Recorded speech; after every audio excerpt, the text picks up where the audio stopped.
In order to understand the first principle, plead facts and not law, you must know what is called law. If you don't know what is law, there is a chance or difficulty for drafting good pleadings, because you may plead the law also. One advocate, what he drafted is, my name is Subbarao. It is decided by Honorable Supreme Court in a particular case that Subbarao is also called as name. The details of case is AR 1997 Supreme Court page number so and so. Not only this, in England it is held like that. This is the pleading. The court struck down it. Why do you plead the law? It is not your part. Then what is law? What is law is very, very important. How do you know whether a particular fact pleaded is a fact or law? Law is defined in Article 13(3)(a). Please read that article. If a fact comes within that particular article, it is law. You have to exclude that part. Okay? Then you should plead only material facts and not evidence. What is evidence? Section 3 of Evidence Act defines what is evidence, what is not evidence. We discussed on that day in detail about what Evidence Act.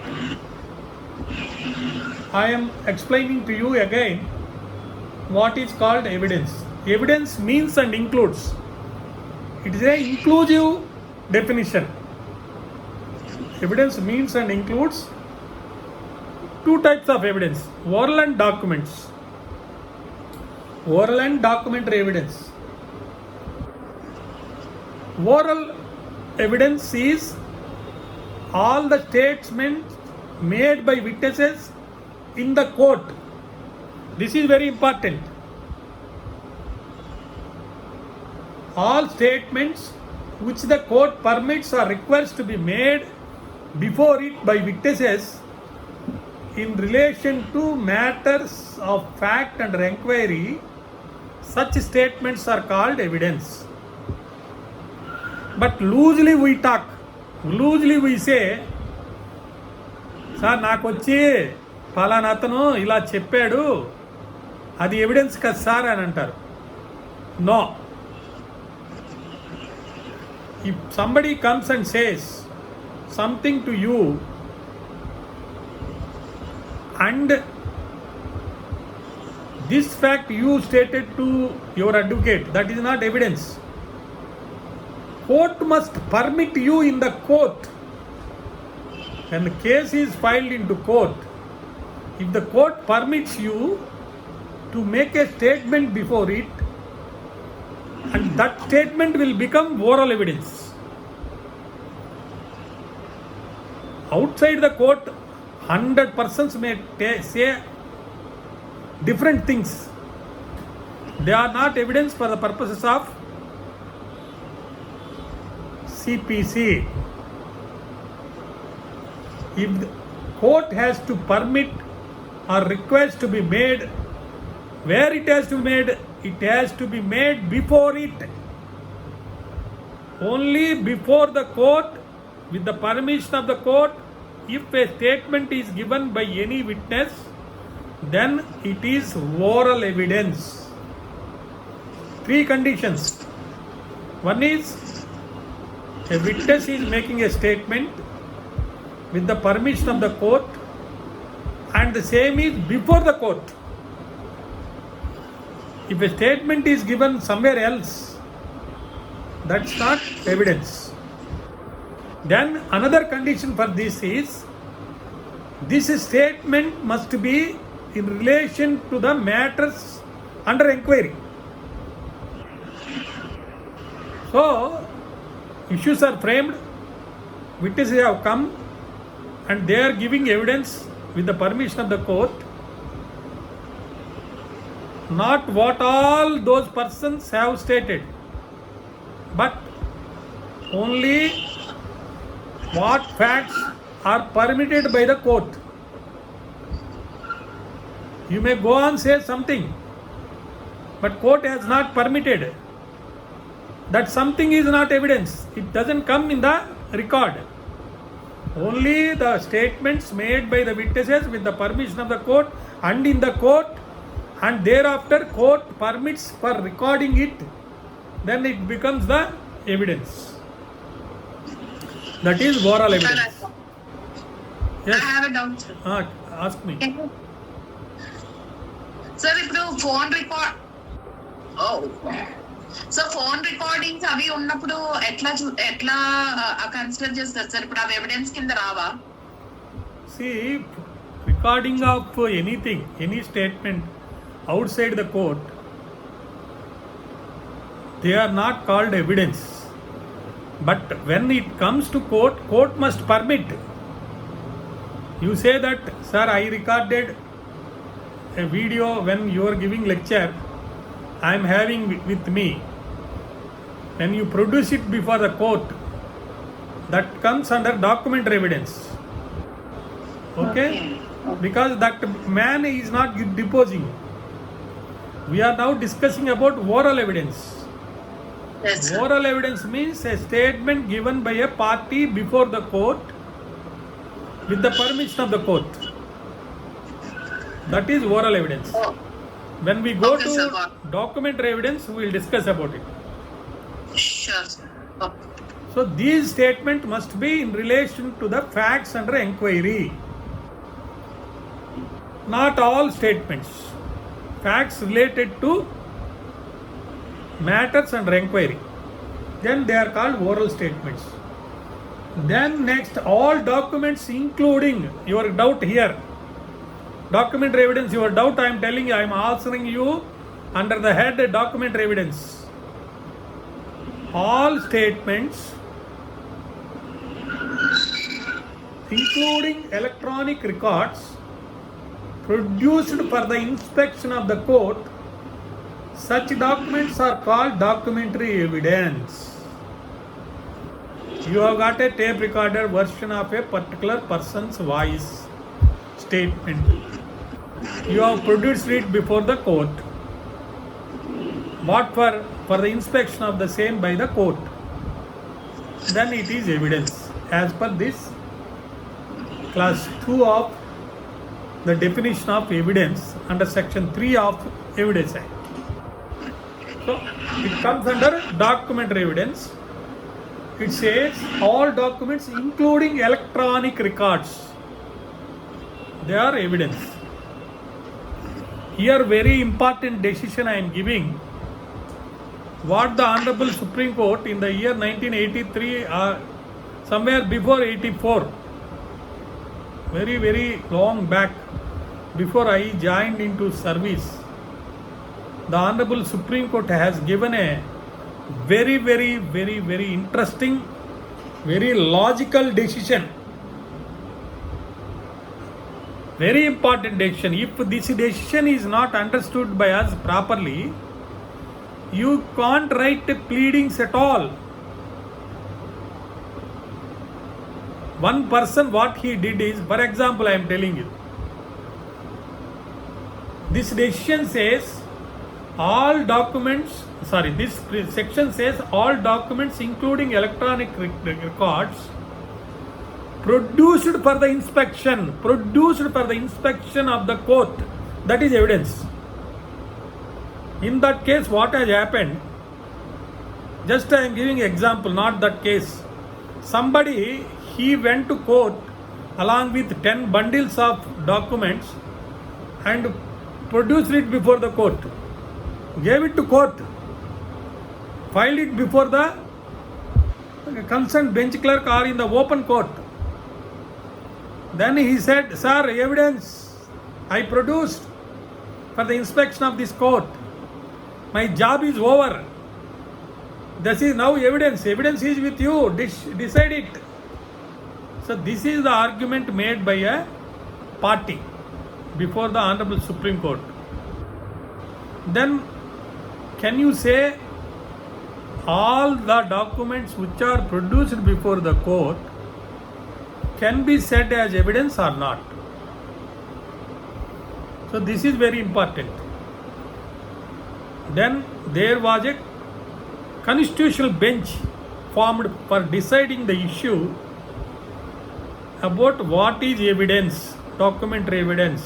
What do you mean by producing of a document before the court? Simply by filing a document before the court and for the purpose of court inspecting that document, can it be said as evidence? కోర్టులో ఒక document file అయినంత మాత్రాన అది ఎవిడెన్స్గా అయిపోతుందా, లేకపోతే ఏం చేస్తే అది ఎవిడెన్స్ అవుతుంది? The supreme court held that 4 bench and single bench, that is minority judgment of one judge, said minority judgment is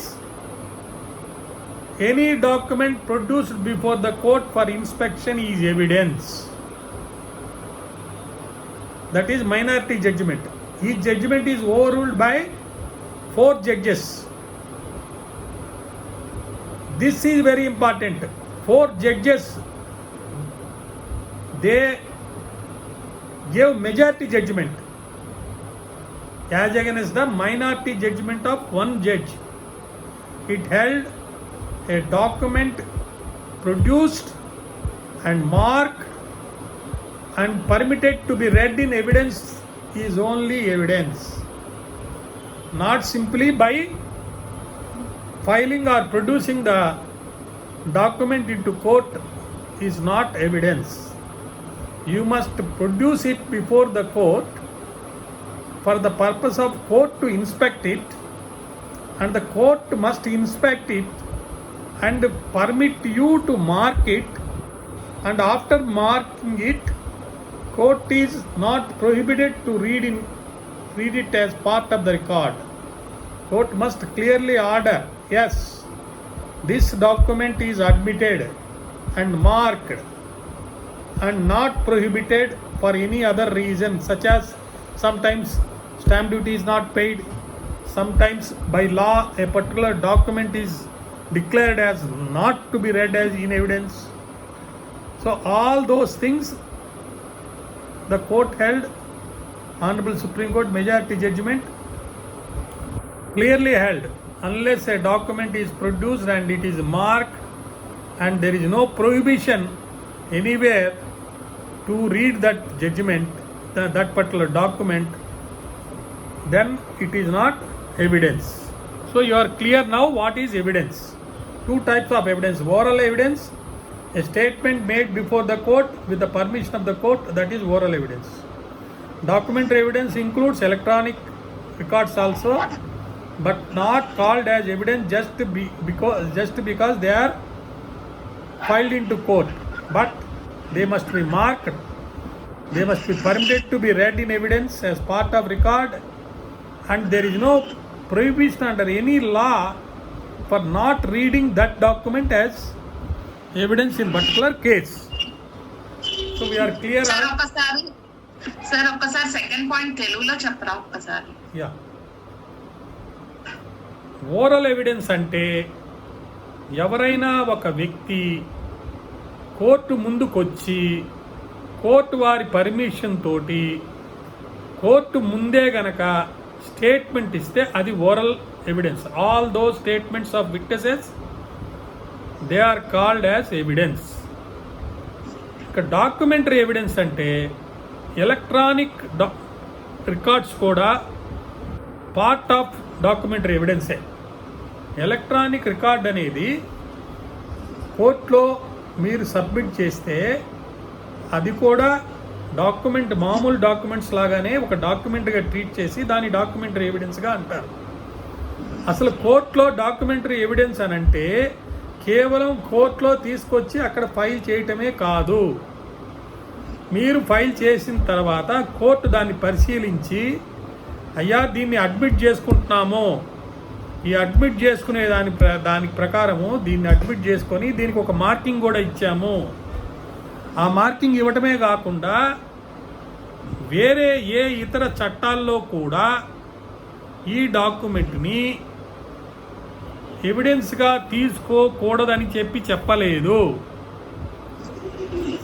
ఏ ఒక్క చట్టంలో కూడా ఈ డాక్యుమెంట్కి సంబంధించి ఏదైనా పెనాల్టీలు కట్టాల్సి వచ్చినా లేకపోతే ఎటువంటి ఇబ్బందులు ఉన్నా ఆ డాక్యుమెంట్ సరిగా రాసుకోనందువల్ల కానీ, ఉదాహరణకి ప్రోనోట్ ఉంటుంది, ప్రోనోట్లో ₹1 బిల్ వేయాలి, రెవెన్యూ బిల్లా. ఆ రెవెన్యూ బిల్ వేయకుండానే ప్రోనోట్ రాపించుకున్నాడు. ఇప్పుడు దాన్ని తీసుకొచ్చి అది నేను కోర్టులో ఫైల్ చేశాను సార్, అది మార్క్ చేయండి, అది ఎవిడెన్స్ అంటే కాదు. ప్రోనోట్లో రాయాల్సింది దాంట్లో రాశారు, కానీ ₹1 స్టాంప్ లేదు కాబట్టి కోర్టు దాన్ని మార్క్ చేయదు. So it is prohibited under stamp act not to admit that document because the revenue ₹1 revenue stamp is not affixed. కాబట్టి ఎవిడెన్స్ అంటే డాక్యుమెంటరీ ఎవిడెన్స్లో ఎలక్ట్రానిక్ రికార్డు కూడా డాక్యుమెంటరీ ఎవిడెన్స్ కింద వస్తుంది. మరలా ఆ పర్టికులర్ డాక్యుమెంట్ని కోర్టులో మార్క్ చేయాలి. ఏ చట్టం కింద కూడా ప్రొహిబిషన్ అనేది ఉండకూడదు. No clear? సార్ ఒక్క విషయం సార్ ఇప్పుడు ఆ ప్రామిసరీ నోట్ మీద ₹1 స్టాంప్ పెట్టాలి, సరే వాళ్ళు పెట్టలేదు సార్, సరే మనము అది తెలియక పెట్టలేదు సంథింగ్ సార్, ఇప్పుడు మనం పెడతాము అంటే దాన్ని యాక్సెప్ట్ చేస్తారా సార్? లేదు. లేదా sir?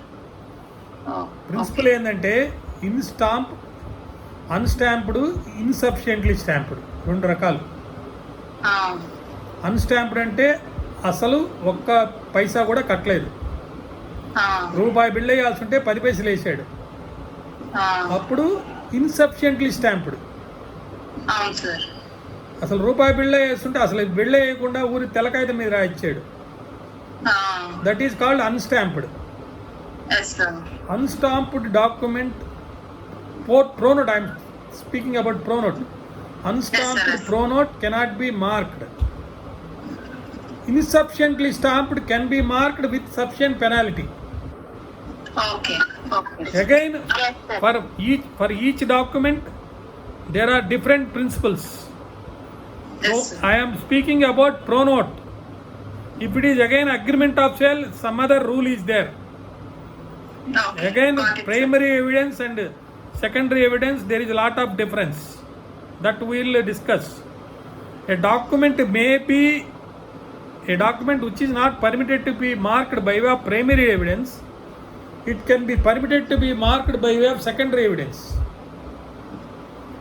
Because it is not stamped properly, it can't be marked as primary evidence, but it can be marked as secondary evidence in some circumstances. We will explain, and I will explain to you what is primary evidence, what is secondary evidence when we deal with the evidence subject. Anybody, any doubt about evidence? No, sir. Okay. Now we understand till now Evidence Act to the extent necessary regarding pleadings, and Constitution, law and pleadings.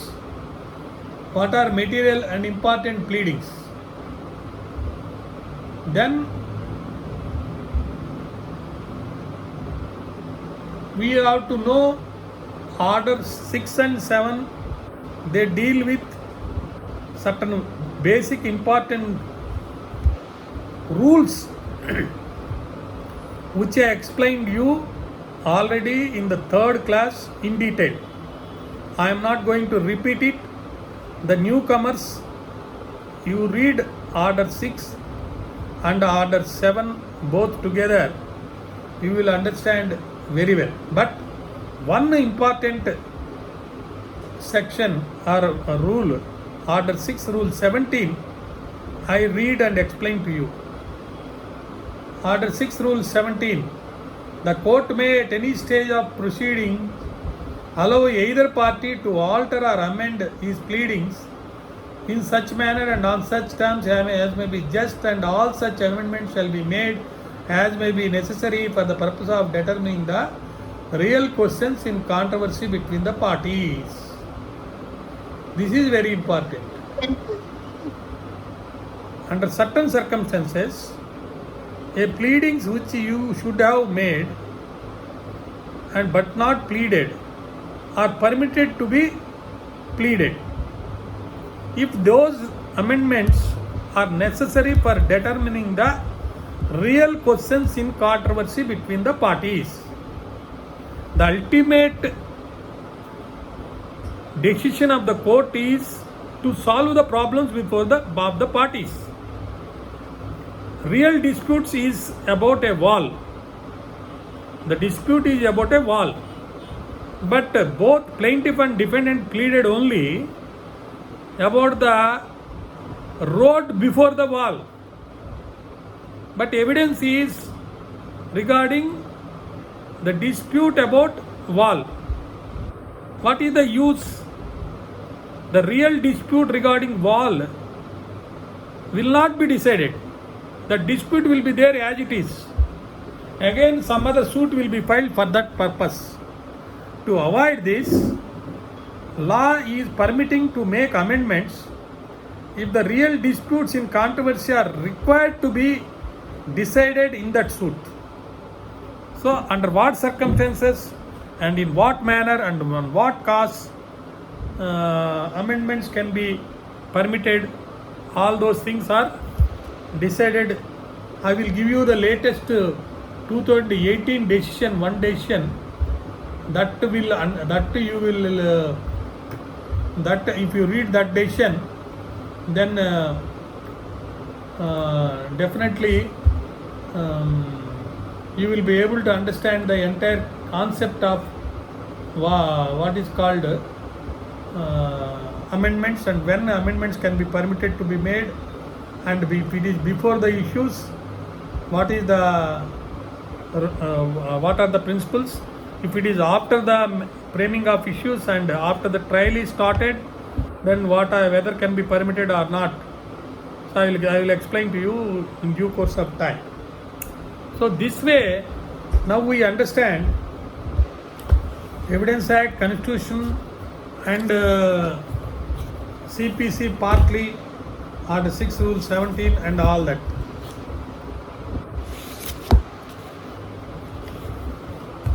There are other rules in Order 6 and Rule 17, Order 6 and Order 7, about which you please, all of you, please go through, read every rule. They are self-explanatory. You need not depend on the case laws also. But important thing is, you must make the parties to sign in each paper, each page of the suit or written statement. Otherwise, it will be very difficult. Now, I am going to speak to you about a very important minor act, that is the Andhra Pradesh Civil Rules of Practice and Circulars Orders 1980.